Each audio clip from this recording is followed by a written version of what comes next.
सभी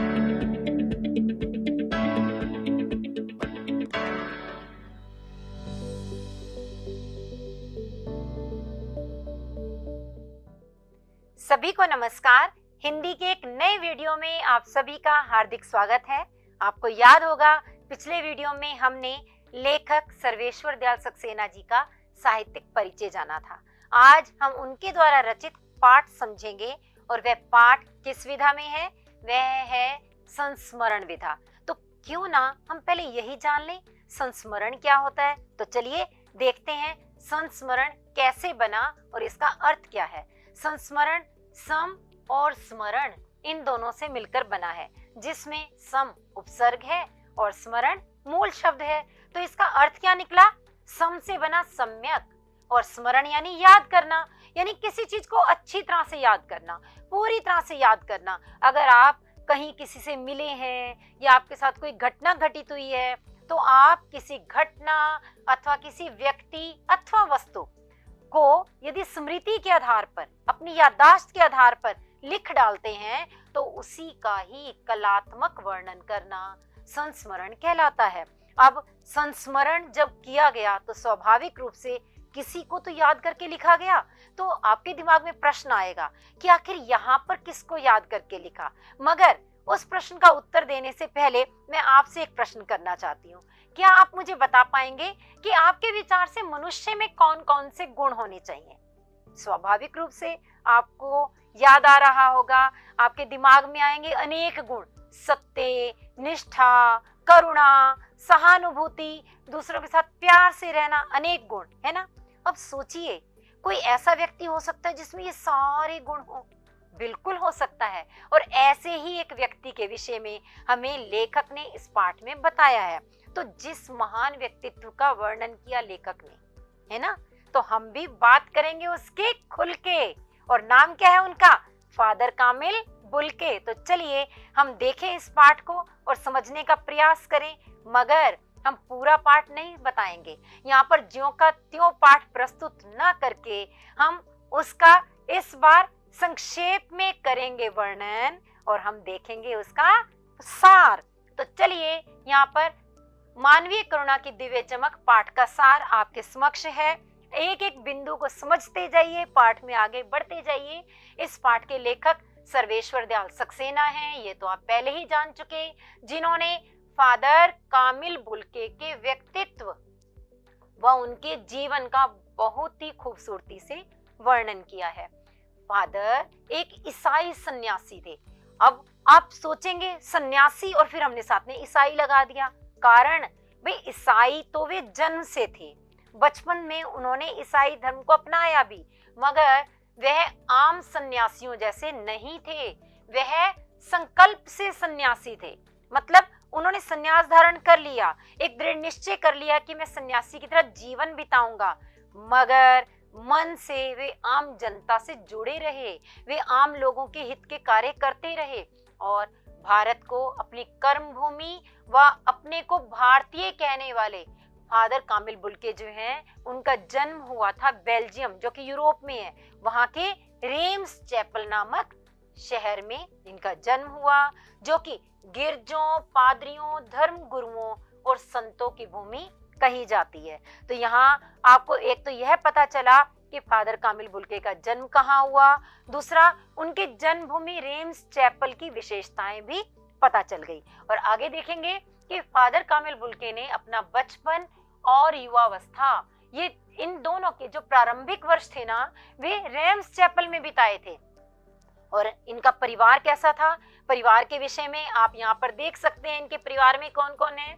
इनके पिता व्यवसायी थे और एक भाई पादरी था, एक भाई परिवार के साथ रह करके ही काम करता था और इनकी एक छोटी सी प्यारी सी जिद्दी बहन भी थी, जो कि मानती नहीं थी शादी के लिए और इसीलिए काफी समय बाद उसने माना और तब उसने काफी देर से शादी की। तो आगे बढ़ेंगे और देखेंगे कि इनकी शिक्षा दीक्षा कैसी हुई।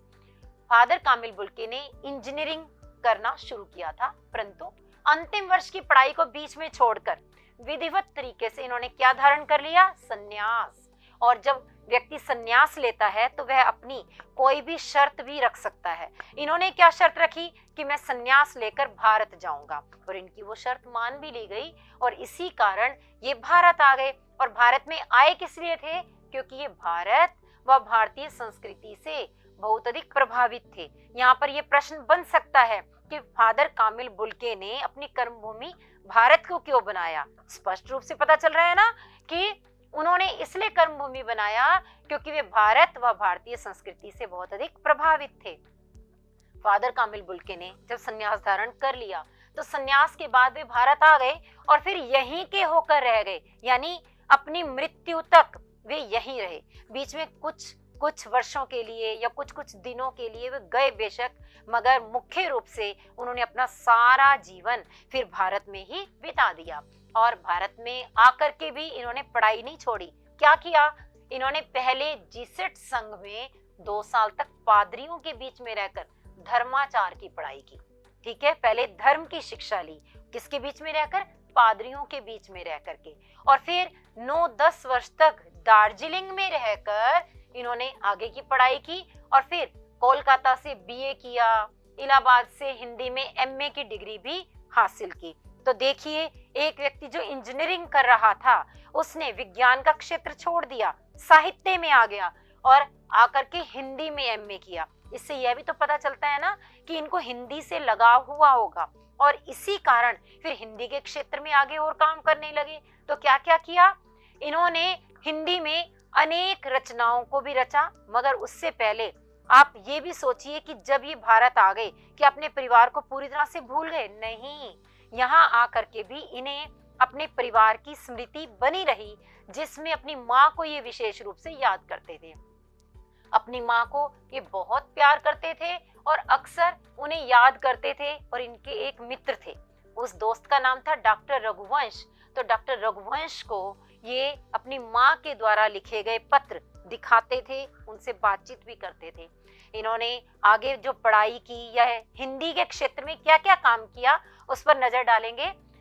प्रयाग विश्वविद्यालय के हिंदी विभाग से सन 1950 में इन्होंने अपना शोध कार्य पूरा किया। शोध कार्य मतलब पीएचडी पूरी की। और उसके लिए इनका शोध ग्रंथ जो था उसका विषय था राम कथा उत्पत्ति और विकास। नाम याद रखिएगा, बहुत महत्वपूर्ण है।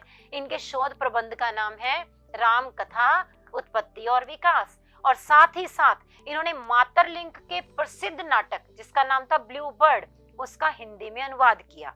और उसका नाम क्या रखा अनुवाद करने के बाद? अनुदित उस नाटक का नाम था नील पंछी।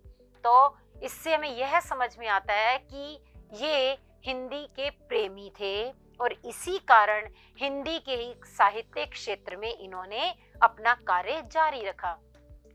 फादर की दिली तमन्ना थी कि हिंदी को राष्ट्रभाषा के रूप में स्थापित किया जाए और इसीलिए ये अक्सर हिंदी भाषियों की हिंदी के प्रति उपेक्षा देखकर दुखी हो जाते थे कि जैसे उत्तर भारत में हिंदी प्रमुख भाषा है, फिर भी वे लोग अंग्रेजी को प्राथमिकता दे रहे हैं। शायद रोजगार परक होने की वजह से, तो रोजगार की वजह से हो सकता है लोग अंग्रेजी को प्राथमिकता देते हो, मगर ये चाहते थे कि कम से कम भारत में तो हिंदी को वही सम्मान मिले जिसकी वह हकदार है। तो इसीलिए ये हिंदी की उपेक्षा देख करके चिंतित रहते थे और हिंदी को सही सम्मान दिलाना चाहते थे।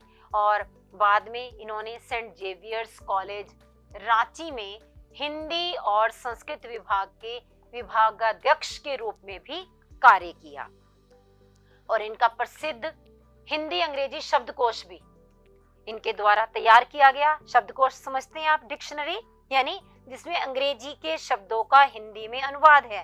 तो अंग्रेजी हिंदी शब्दकोश इन्होंने तैयार किया और अनुवाद कार्यों में बाइबल का भी हिंदी में अनुवाद किया। तो इन सभी कार्यों से इनका हिंदी के प्रति अथाह प्रेम हमें स्पष्ट होता है।